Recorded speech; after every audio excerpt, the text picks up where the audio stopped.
বাংলাদেশের এখনকার যে জাতীয় দল, এই দলের সাথে সম্পৃক্ত হচ্ছে হামজা চৌধুরী। আমরা হামজা চৌধুরীকে নিয়ে দলের শক্তি বাড়ানোর জন্য চেষ্টা করছি এবং বিগত সময় আমরা দেখেছি জাতীয় দলে এই ধরনের খেলোয়াড়, একমাত্র জামাল ভুঁইয়াই এখানে দীর্ঘদিন খেলে গিয়েছেন বিদেশে থাকা অবস্থায়। হামজা চৌধুরী যে খেলোয়াড়, যে ধাঁচের খেলোয়াড়, এই আপনার ইংল্যান্ড লিগের খেলোয়াড়, সেই খেলোয়াড় হিসেবে আশপাশে তো আমাদের সেই ধরনের খেলোয়াড় নেই।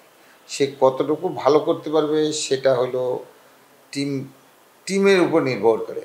কিন্তু হামজা চৌধুরী বাংলাদেশ দলে খেলছে, এটা কিন্তু উজ্জীবিত হবে খেলোয়াড় এবং ভারতের সাথে যে খেলছে, এখানে আমাদের হয়তো কিছুটা হলেও আমরা শক্তি সঞ্চার হবে, কিন্তু ফুটবলের কোনো লাভ হবে না, ফুটবলের জন্য কোনো কাজ হবে না। কারণ হামজা চৌধুরী খেলবে কিন্তু এসেই ম্যাচ খেলে চলে যাবে, কারণ এই কোয়ালিফাইং রাউন্ডে যে কটা ম্যাচ আছে সে কটা ম্যাচের জন্য তাকে ছাড়পত্র দিয়েছে। কিন্তু দেখেন, যদি এটা দেখেন আমাদের ভারতীয় দলে সুনীল ছেত্রী আবার বলছে অবসর গ্রহণ। সুনীল ছেত্রী কিন্তু আজকের না, ও কিন্তু বহুদিন ধরে ফুটবল খেলছে এবং দীর্ঘদিন কিন্তু খেলে একটা জায়গা করে নিয়েছে এবং তার দেশের প্রতি কতটুকু টান, সেই জন্য কিন্তু আবার সে বলছে আমি অবসর ভেঙে জাতীয় দলে খেলবো, যেহেতু বাংলাদেশের সাথে খেলা।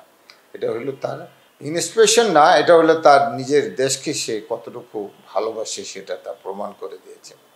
এখন মাঠের খেলা মাঠে হবে, সেখানে ধরেন যেভাবেই হোক আমাদের যে বিদেশি খেলোয়াড়রা আছে, যে কদিনই আছে মানে বিদেশ থেকে আনা, এখন নিজের দলের নিজের দেশের খেলোয়াড়দের যদি সেই ধরনের খেলা যদি না হয়, না করতে পারে, সতীর্থ খেলোয়াড়রা যদি সেইভাবে সহযোগিতা করে, এখন ম্যাচটা নির্ভর করে মানে ভারতের মাঠে হবে। ভারতের কিন্তু একটা অ্যাডভান্টেজ, যে অ্যাডভান্টেজটা তারা পাবে, ভারতের কিন্তু পুরা গ্যালারি ভর্তি লোক থাকবে। আমাদের কিন্তু এখন বাংলাদেশে আমাদের খেলা হয় সেই বসুন্ধরা কিংসের মাঠে। আগে যখন বঙ্গবন্ধু মাঠে খেলা হতো তখন জাতীয় দলের এগেনস্টে অনেক জাতীয় দল খেলেছে বিদেশি, কিন্তু তখন বাংলাদেশ জাতীয় দলের কিন্তু সাপোর্টার কিন্তু ছিল দেশবাসী। এখানে সেই 1 নম্বর জাতীয় স্টেডিয়াম এখন বর্তমানে।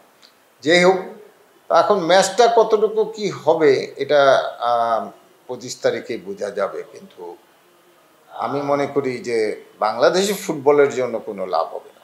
ভারতের চাপ আসলে হামজা চৌধুরী মাঠে থাকলে আমাদের দলের প্লেয়ারদের উজ্জীবিত করবে। এখন ভারতের চাপ কতটুকু থাকবে না থাকবে, ভারতের খেলোয়াড়রা কতটুকু, সেই ক্ষেত্রে তারা এই করতে পারবে যে ভারতের চাপটা আসলে দেখা যাবে যে ভারত আর বাংলাদেশ সবসময় আমরাও খেলেছি, আমরা যখন খেলেছি ভারত বাংলাদেশ 50-50। এখানে নির্ভর করে আমাদের খেলোয়াড়রা কতটুকু ভালো খেলে দলকেই করে, এবং ভারতও চেষ্টা করে। ভারত আর মানে যেমন আপনার ভারত বাংলাদেশের ম্যাচটা নির্ভর করে স্নায়ু চাপের উপর। এখন সেক্ষেত্রে ভারতও তো ডেফিনেটলি সেই স্নায়ুর চাপটা থাকবে, যেহেতু আমাদের দেশের এবং ইউকে থেকে আসা একজন মানে খেলোয়াড়ি থাকা অবস্থায় সে আসছে, তার তো অবশ্যই তার দিকে দৃষ্টি থাকবে না। এটা কোনো কিছু শেখার নাই, এখানে কোনো কিছু শেখার নাই। হামজা চৌধুরী আসবে মানে বিদেশে থাকে, নিজের দেশকে ভালোবাসে দেখে ছাড়পত্র নিয়ে খেলতে আসছে এখানে। তার সাথে খেলে কিংবা বাংলাদেশে ফুটবলারদের উপকার হবে সেই ধরনের কোনো কিছু এখানে সুযোগ নেই।